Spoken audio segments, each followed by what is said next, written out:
جی جی جی جی، دوسرا سوال کی طرف میں چل رہا ہوں. ایک جزاک یہ اللہ. تھوڑا سا تلخ سوال ہے جی علامہ صاحب، کہ اللہ پاک جو ہے کلام پاک میں فرماتا ہے his wives are their mothers. سو ہم، رسول خدا کے بارے میں، جس جی میں امہات المومنین حضرت عائشہ رضی اللہ تعالی عنہا بھی آتی ہیں.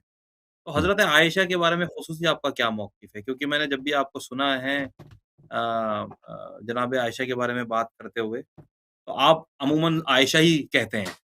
ان کے جی آگے اور پیچھے نام کے آگے جیسے باقی صحابہ کے آگے ہم لگاتے ہیں رضی اللہ تعالی عنہا یا سلام اللہ علیہا. تو میں نے ایک آپ کا کلپ سنا تھا جس میں جو انگلش میں آپ نے شاید ریکارڈ کروایا تھا، جس میں تاریخ تبری سے آپ نے روایت کچھ بیان کی تھی. مجھے ذرا اس کے بارے میں تھوڑا آپ وضاحت کریں. یہ سوال میرے پاس کافی لوگوں سے آتا ہے کہ حضرت عائشہ رضی اللہ تعالی عنہا سے کیا اختلاف ہے؟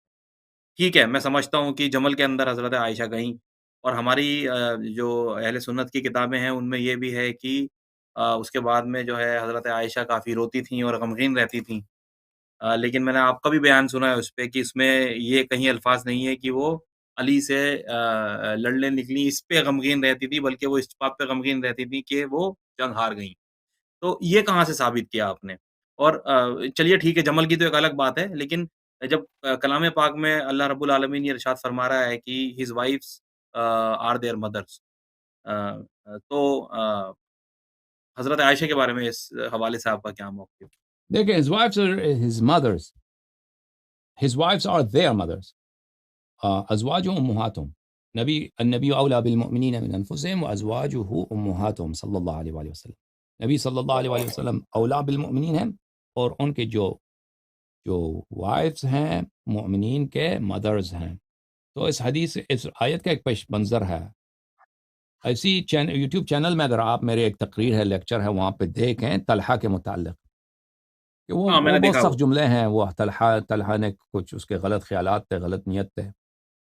تو وہ اس کا خلاصہ میں آپ کی خدمت میں عرض کروں. بہت لوگوں کے لیے برداشت کرنا یہ مشکل ہوتا ہے. میں معذرت چاہتا ہوں. یہ مخالفین کے کتب میں یہ ثابت ہے کہ یہ جو بلکہ میں بھی آپ کو دکھاتا ہوں، ایک منٹ کتاب دکھاتا ہوں. آپ اتنے کتاب نہیں، اسی کے ساتھ میں ایک پوائنٹ اور ایڈ کر دوں کہ جو اشر مبشر والی حدیث ہے اس میں جناب طلحہ کا نام بھی ہے ویسے. جی جی، یہ کتاب ہے تفسیر در منثور. در منثور میں ملاحظہ فرمائیے عزیزوں، میں آپ کو یہ حدیث دکھاتا ہوں صفحہ نمبر 643 میں 643. ملاحظہ فرمائیے در منثور میں.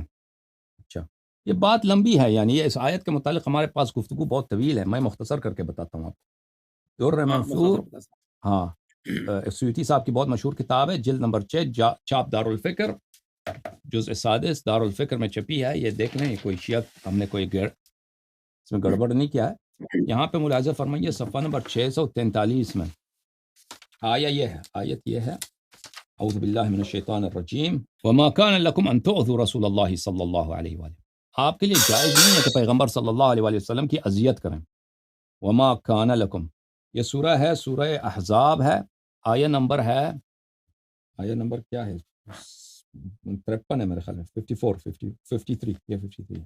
وما كان لكم، آپ کے لیے جائز نہیں ہے کہ پیغمبر صلی اللہ علیہ وآلہ وسلم کو اذیت کریں. ولا ان تنكحوا ازواجه من بعده ابدا، اور آپ کے لیے یہ بھی جائز نہیں ہے کہ ان کی وائفز کے ساتھ آپ لوگ کیا کریں؟ نکاح کریں.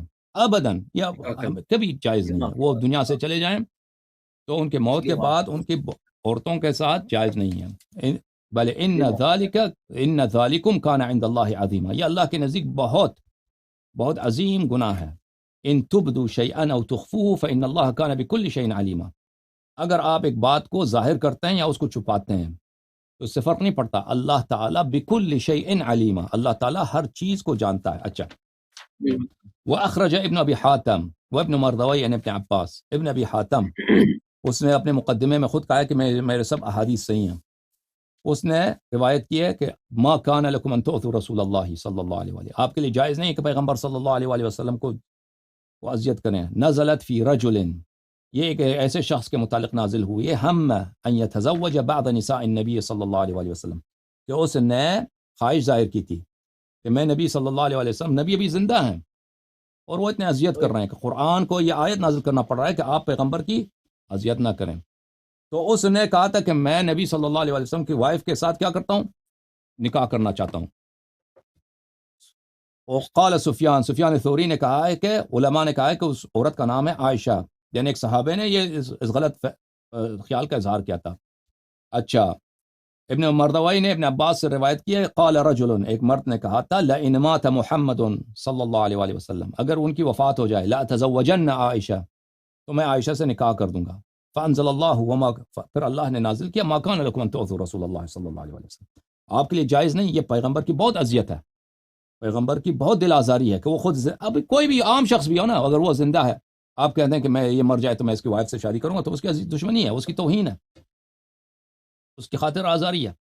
اچھا، اخرج ابن جریر وابن ابی حاتم عن عبد الرحمن ابن زید ابن اسلم، یہ پیغمبر صلی اللہ علیہ وآلہ وسلم سے روایت کرتے ہیں کہ پیغمبر کو خبر آئی، ان رجلا یقول، ایک شخص ہے جو کہہ رہا ہے، ان توفی رسول اللہ صلی اللہ علیہ وآلہ، ان توفی، کہ اگر پیغمبر صلی اللہ علیہ وآلہ وسلم وفات کر جائیں تو میں فلانہ سے شادی کروں گا ان کے بعد، تزوجت فلانہ من بعد، فکان ذلک یؤذی النبی صلی اللہ علیہ وآلہ، اور یہ پیغمبر صلی اللہ علیہ وآلہ وسلم کی اذیت کی سبب تھی. تو قرآن کی آیت نازل ہوئی کہ آپ کو اذیت کی اجازت نہیں ہے. اچھا، پھر سدی نے روایت کیا ہے کہ بلغنا، ہمارے پاس حدیث ہے، ان طلحہ ابن عبید اللہ، طلحہ جو عشرہ میں سے ہے، قال، وہ اور عائشہ کا وہ چچازاد بھائی بھی ہے، وہ کیونکہ وہ طلحہ اور ابو بکر ایک ہی دادے کے پوتے ہیں. وہ کہتے ہیں کہ طلحہ کہتے ہیں، ایحجبنا محمد عن بنات عمنا، کیا محمد کی یہ جرأت ہے صلی اللہ علیہ وآلہ وسلم کہ ہماری بنات عم کو حجاب پہناتا ہے، ہمارے بنات عم کو، ہمارے چچازاد لڑکیوں کو ہم سے جدا کر لیتا ہے، ان کو پردے میں ڈال دیتا ہے. وَيَتَزَوَّجُ نِسَاءَنَا مِن بَعْدِنَا، اور ہماری عورتوں کے ساتھ وہ شادی کرتا جاتا ہے، شادی کی ایک شادی کے بعد دوسری شادی. لَإِنْ حَدَثَ بِهِ حَدَث، اگر ان کو کچھ ہو جائے، لَنَتَزَوَّجَنَّ نِسَاءَهُ مِن بَعْدِهِ، ہم ان کے وائفز کے ساتھ شادی کریں گے. تو اس وقت یہ آیت نازل ہوئی ہے. عبد الرزاق نے بھی روایت کی ہے قتادہ سے، طلحہ نے کہا، لو قبض النبی صلی اللہ علیہ وآلہ تزوجت عائشہ، کہ نبی صلی اللہ علیہ وسلم کی وفات ہو جائے تو میں عائشہ سے شادی کر لوں گا. تو یہ آیت نازل ہوئی کہ آپ جو ہیں نبی کریم صلی اللہ علیہ وسلم کی اذیت نہ کریں. اچھا، اس کے بعد مزید احادیث ہے، میں آپ کو کیا وقت لوں، پھر بہت ساری احادیث ہیں. ہاں جی جی جی، میں سمجھ رہا ہوں، یہ تو بات ایک ہے، لیکن میرا سوال اپنی جگہ وہی ہے کہ حضرت عائشہ کے بارے میں آپ کا کیا موقف ہے؟ ہاں، ازواج امہاتہم، اس کا مطلب میں بتانا چاہ رہا ہوں کہ ازواج امہاتہم کا کیا مطلب ہے. یہ ازواج امہاتہم کا ایک پس منظر ہے. ازواج امہاتہم کا کیا مطلب ہے کہ قرآن نے فرمایا کہ ان کے ازواج آپ کے لیے آپ کی ماں کی حیثیت رکھتی ہیں. تو یہ کیوں ایسا قرآن نے کہا ہے، ملاحظہ فرمائے، اس کا مطلب کیا ہے. اس کے تو مفسرین کے بہت سارے اقوال ہیں. یہ کتاب الوسیط فی تفسیر القرآن المجید ہے، تالیف الواحدی النیسابوری کی، جزء ثالث، چھاپ دار الکتب العلمیہ. یہاں پر ملاحظہ فرمائیے، سورہ رعد ہے. اچھا، میں سورہ احزاب کی طرف چلوں، اجازت دیں مجھے. جی، سورہ احزاب آپ کو دکھاؤں، اس میں صفحہ نمبر چلتے ہیں 459. یہ ملاحظہ فرمائیے، یہ ہے.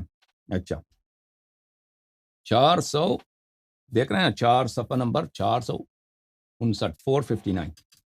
اچھا، النبی اولا بالمؤمنین من انفسہم وازواجہ امہاتہم، ازواج جو ہیں امہات ہیں، ازواج مائیں ہیں. اچھا، ازواجہ امہاتہم کا کیا مطلب ہے؟ فی حرمت نکاحہن، اس کا مطلب یہ ہے کہ آپ ان کے ساتھ نکاح نہیں کر سکتے، کیونکہ کچھ صحابہ غلط بات کرتے تھے، ان کے غلط افکار تھے. ازواج امہاتہم، اس کا مطلب یہ ہے کہ ان کے ساتھ نکاح نہیں کر سکتے. اچھا، فلا یحل لأحد التزوج بواحدۃ منہن، تو کسی شخص کے لیے جائز نہیں ہے کہ ان میں سے کسی کے ساتھ شادی کرے. کما لا یحل التزوج بالام، جیسے آپ کے لیے جائز نہیں ہے کہ اپنی ماں کے ساتھ شادی کریں نا، نکاح کریں. اسی طرح نبی کریم صلی اللہ علیہ وسلم کے وائف کے بعد ان کے کسی، نبی کریم صلی اللہ علیہ وسلم کے وفات کے بعد ان کے کسی وائف کے ساتھ، ان کے کسی زوجہ کے ساتھ آپ شادی نہیں کر سکتے، جیسے اپنے ماں کے ساتھ شادی نہیں کرتے. اچھا، پھر فرمایا وَهَذِهِ الْأُمُومَةِ، یہ اس ماپن، امومہ کا کیا مطلب ہے؟ امومہ کا مطلب ہے ماں ہونا، ماپن، مدرہڈ کا مطلب تعود الى حرمت النکاح لا غیر. مدرہڈ کا ایک ہی مقصد ہے، مدرہڈ کا مقصد ہے حرمت النکاح.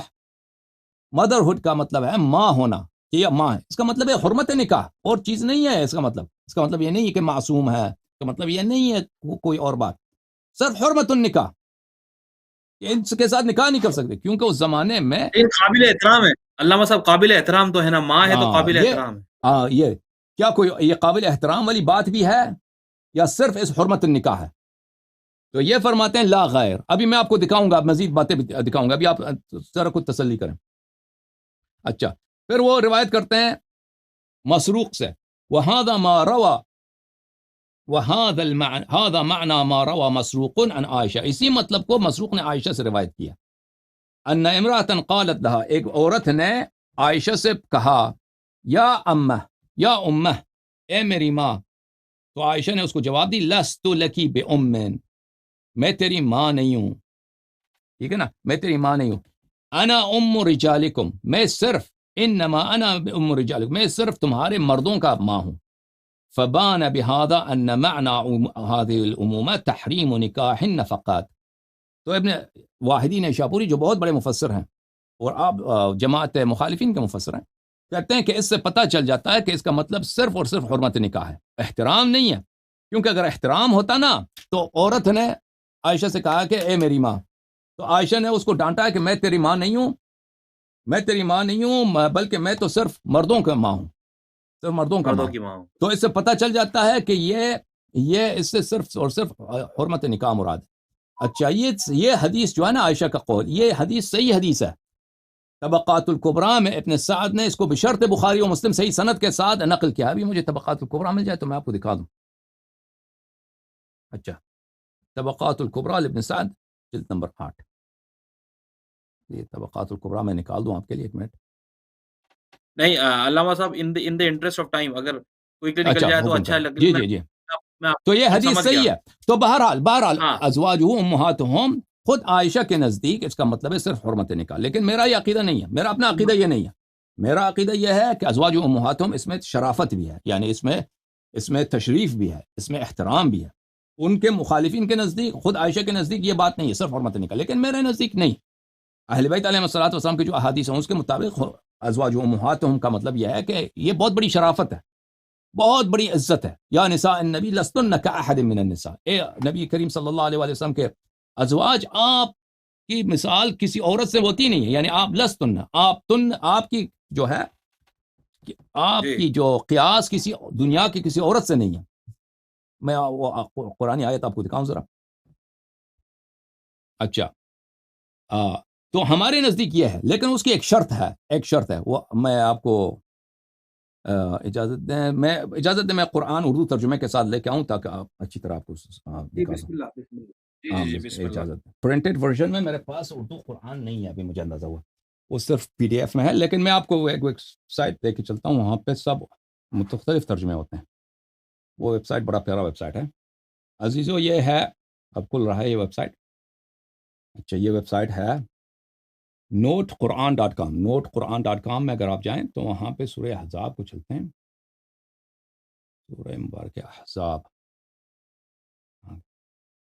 یہ سورہ احزاب، ٹھیک ہے.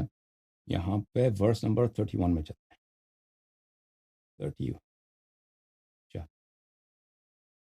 یا نساء النبی صلی اللہ علیہ وآلہ وسلم، اللہ تعالیٰ کی جانب سے، یا نساء النبی من یأتی منکن بفاحشة مبینہ یضاعف لها العذاب ضعفین وکان ذلك علی اللہ یسیرا. اے نبی صلی اللہ علیہ وسلم کے بیو، تم میں سے جو بھی کھلی بے حیائی کا ارتکاب کرے گے اس سے دوہرا عذاب دیا جائے گا، اور اللہ تعالیٰ کے نزدیک یہ بہت سہل و آسان ہے. اے ازواج نبی مکرم صلی اللہ علیہ وآلہ وسلم، یہ اے ازواج نبی مکرم طاہر قادری صاحب کی جو ترجمہ ہے. تم میں سے کوئی ظاہری معصیت کا مرتکب ہو تو اس کے لیے عذاب دگنا کر دیا جائے گا، اور یہ اللہ کے لیے بہت آسان ہے. اے پیغمبر کے بیویوں، تم میں سے جو کوئی صریح ناشائستہ الفاظ کہہ کر رسول کو ایذا دینے کی حرکت کرے اس کے لیے دگنی سزا دی جائے گی، اور یہ خدا کے لیے آسان ہے. اچھا، پھر یا نساء النبی صلی اللہ علیہ وآلہ وسلم لستن کاحد من النساء ان اتقیتن فلا تخضعن بالقول فیطمع الذی فی قلبہ مرض وقلن قولا معروفا. اے نبی کی بیویوں، تم عورتوں کی طرح نہیں ہو، تم عام عورتوں کی طرح نہیں ہو. اگر تم پرہیزگاری اختیار کرو تو نرم لہجے سے بات کرو اور کرو کہ جس کے دل میں روگ ہو وہ کوئی برا خیال کرے، اور ہاں قاعدے کے مطابق کلام کرو۔ اے ازواج پیغمبر، تم عورتوں میں سے کسی بھی ایک کی بھی مثل نہیں ہو۔ اگر تم پرہیزگار رہنا چاہتی ہو تو مردوں سے حسب ضرورت بات کرنے میں نرم لہجہ اختیار کرنا۔ دیکھیں یہاں پہ جو یہاں پہ یہ ہمارے جو مخالف فرقے کے لوگ ہیں نا، اس کو یا نساء النبی صلی اللہ علیہ وآلہ لستن کأحد من النساء ان اتقیتن، ان اتقیتن کو اس کو یہاں پہ وقف کرتے ہیں۔ اچھا، حالانکہ کے معنی کے لحاظ سے وقف یہاں پہ ہونی چاہیے۔ اے نبی صلی اللہ علیہ وآلہ وسلم کی وائفز، ازواج، تم دوسرے عورتوں کے کی طرح نہیں ہو اگر تم تقوی اختیار کرو۔ اگر تم تقوی اختیار نہیں کرو تو دوسرے عورتوں سے تم بہتر ہو۔ اچھا، اس کا ترجمہ یہ لوگ دوسری طرح سے کرتے ہیں کہ تم دوسری عورتوں کی طرح نہیں ہو، اگر تقوی ہے تو مردوں سے بقدر ضرورت نرم لہجے میں بات کرو۔ بہرحال بلی ہمارے نزدیک جو ہے نبی کریم صلی اللہ علیہ وآلہ وسلم کا زوجہ ہونا بہت بڑی شرافت ہے، بہت بڑی شرافت ہے، اس میں شک ہی نہیں، لیکن بشرط تقوی۔ جیسے کوئی اگر نبی حضرت کا بیٹا عائشہ ہے، ہاں کوئی نبی کا بیٹا ہے، کوئی نبی کا چچا ہے، تو یہ اس میں شک ہی نہیں ہے، بہت بڑی شرافت ہے۔ کوئی نبی کے صحابی ہے، بہت بڑی شرافت ہے، لیکن بشرط ایمان، بشرط تقوی۔ اگر ایمان ہے، تقوی نہیں، ہے، بالکل ٹھیک ہے، بالکل اگر اجازت دیں ایمان 2 منٹ۔ تقوی نہیں ہے، اگر ایمان تقوی نہیں ہے تو پھر وہ تو اس کا گناہ بھی زیادہ ہے، جیسے قرآن مجید نے فرمایا کہ تمہیں ڈبل عذاب ملے گا، ٹھیک ہے نا۔ تو عائشہ کے متعلق یہی ہے کہ انہوں نے اہل بیت علیہ الصلوۃ والسلام سے دشمن تھے، جنگ لڑی ہے، لوگوں کو فتوے دیے ہیں کہ تم جا کے لڑو، اور جنگ میں وہ کمانڈر تھی۔ لیکن آپ نے توبہ کی ہے، جی کیا فرما رہے ہیں؟ بعد میں تو غمگین ہوتی تھی اما عائشہ۔ نہیں، یہ آپ کوئی ثابت کریں نا کہ وہ غمگین اسی بات پہ ہوتی تھی کہ انہوں نے کیوں لڑی ہے، اہل بیت علیہ السلام سے کیوں لڑی ہے، یہ کوئی ثابت کرے، ہم دکھا تو بالکل اللہ تو غفور الرحیم ہے، اللہ توبہ قبول کرنے والا ہے۔ شیخ مفید رحمۃ اللہ علیہ یہ بہت بڑے شیخ عالم ہیں، انہوں نے ایک کتاب لکھی ہے کہ بھلے کیا نام ہے ان کے کتاب کا، شیخ مفید رحمہ اللہ کی وہ کتاب ہے فی عدم قبول توبۃ الخاطئہ، اسی بات پر کہ عائشہ کی کوئی توبہ نہیں ہے، ایک کتاب لکھی ہے شیخ مفید کی۔ اب میں اس کا عنوان آپ کو دکھاتا ہوں تھوڑی چلیے، دیر میں۔ یہ یہ ہاں یہ جی، یہ تھوڑا حساس ٹاپک ہے، میں اس میں آخری سوال کرتا ہوں حضرت عائشہ کے حوالے سے۔ حضرت عائشہ کا انتقال کیسے ہوا ہے علامہ صاحب؟ یہ تاریخ میں کافی ساری نہیں روایت۔ ملتا کہ ان کے انتقال کس طرح ہوئی ہے۔ ہمارے جو ناسخ التواریخ میں جو شیعوں کی کتاب ہے اس میں یہی ہے کہ وہ آخر عمر میں اس کے اور معاویہ کی سخت دشمنی تھی، کیونکہ عائشہ خلافت کو چاہتی تھی اپنے چھوٹے بھائی عبد الرحمن ابن ابی بکر کے لیے، اس کا بھائی زندہ تھا، وہ چاہتی یہی تھی کہ خلافت دوبارہ معاویہ کے بعد دوبارہ ان کے خاندان میں آ جائے، اور معاویہ یہ چاہتا تھا کہ خلیفہ یزید بنے، اور وہ معاویہ بہت اس کام کے لیے بہت وہ محنت کر رہا تھا، صحابہ سے دوسروں سے وہ بیعت لے رہا تھا۔ تو یہی ہے کہ اس نے عائشہ کو دعوت دی اور ایک گڑھا کھودا اس کے لیے، اور عائشہ اس میں گر کے مر گئی۔ یہ ناسخ التواریخ چونا میں ہے، وغیرہ لیکن کھا لیا۔ مخالفین کے کتب میں کوئی اس کی نہیں ہے کہ عائشہ کیسے مری ہے۔ ہاں اچھا، اس میں اور یہی ہے کہ معاویہ نے اس کو قتل کیا۔ جو وائفز آف پروفٹ ہیں، وائفز آف رسول خدا، صلی ان کی اللہ، زوجہ جو ہیں وہ آپ کے نزدیک اہل بیت میں شامل ہوتی ہیں یا نہیں؟ یعنی اگر پاک ہیں تو عام مسلمان بھی اہل بیت میں سے ہیں۔ اگر انسان سلمان من اہل البیت، امام صادق، امام امیر المؤمنین علیہ السلام نے کمیل سے کہا، یا کمیل لا تاخذ الا عنا تکن منا، کمیل تم صرف ہماری پیروی کرو، صرف ہماری بات مانو تو تم ہمارے ہوں گے، تم ہم اہل بیت میں سے ہوگے نا۔ ایک شخص تھا بنی امیہ کا تھا، بنی امیہ کا ایک شخص تھا، اس کا نام تھا سعید الخیر، ظاہرا نام تھا اس کا، وہ امام باقر علیہ السلام کے زمانے میں رہتا تھا، تو وہ بڑا روتا تھا امام علیہ السلام کے پاس۔ ایک دن اس نے بڑا رویا، بلند آواز سے گریہ کی، تو امام علیہ السلام نے پوچھا کہ تم کیوں روتے ہو؟ تو اس نے قرض کی، میں کیسے نہ روؤں کہ میں شجرہ ملعونہ میں سے ہوں، میں بنی امیہ خاندان میں سے ہوں جس کو اللہ نے لعنت کیا، میں تو ملعون خاندان میں سے کیسے روتے؟ امام علیہ السلام نے فرمایا انت اموی منا اہل البیت، تم بنی امیہ میں سے ہو لیکن ہم اہل بیت میں سے ہو، ٹھیک ہے نا۔ تو جتنے بھی دنیا میں مومن ہے وہ اگر وہ اہل بیت علیہ السلام کی اتباع کریں تو وہ اہل بیت علیہ السلام میں سے ہیں، لیکن وہ مطہر نہیں ہے. جو اصحاب کساء ہیں ان میں سے نہیں ہے، سلمان اصحاب کساء میں سے نہیں ہے، لیکن اس نے اتباع کی، تسلیم ہوئے. ٹھیک ہے نا. اگر کوئی شخص کالا ہے، گورا ہے، چائنیز ہے، اگر وہ ایمان لاتا ہے، وہ اتباع کرتا ہے، پیروی کرتا ہے، اہل بیت علیہ السلام سے محبت کرتا ہے، تقویٰ کا راستہ اختیار کرتا ہے، تو اہل بیت علیہ السلام میں سے ہے، جیسے سلمان اہل بیت میں سے تھا، جیسے کمیل اہل بیت میں سے تھا، جیسے وہ اموی شخص ملعون خاندان میں سے، شیطانی خاندان میں سے، لیکن امام علیہ السلام نے فرمایا کہ انت اموی منا اہل البیت، تو اموی ہے لیکن اہل بیت میں سے ہے. ٹھیک ہے نا. تو ازواج نبی صلی اللہ علیہ وسلم جیسے ام سلمہ رضی اللہ عنہا ہیں، بہت نیک شخصیت، وہ نہایت ہی محب اہل بیت علیہ السلام. اور امام حسین علیہ السلام کے کتنے وہ چہیتے تھے. رسول اللہ صلی اللہ علیہ وسلم نے مٹی دی تھی کہ جب یہ خونی بن جائے تو تم یاد رکھنا کہ امام حسین علیہ السلام شہید ہوں گے. امام حسین علیہ السلام نے اپنی جو وصیتیں تھیں، جو وہ کربلا جاتے وقت، مکہ جاتے وقت، ان کے حوالے کیا تھا. پھر امام زین العابدین علیہ السلام جب واپس آئے تھے تو ان سے لیا تھا. تو وہ ازواج جو صاحب تقوی ہیں، جنہوں نے رسول صلی اللہ علیہ وسلم کے بعد جو ہے بغاوت نہیں کی، دشمنی نہیں کی اہل بیت علیہ السلام سے، وہ اہل بیت میں سے ہیں. کن معنوں میں؟ اس معنوں میں کہ جیسے دوسرے لوگ جنہوں نے اتباع کی وہ اہل بیت میں سے بنے. ٹھیک ہے نا. جی ہاں.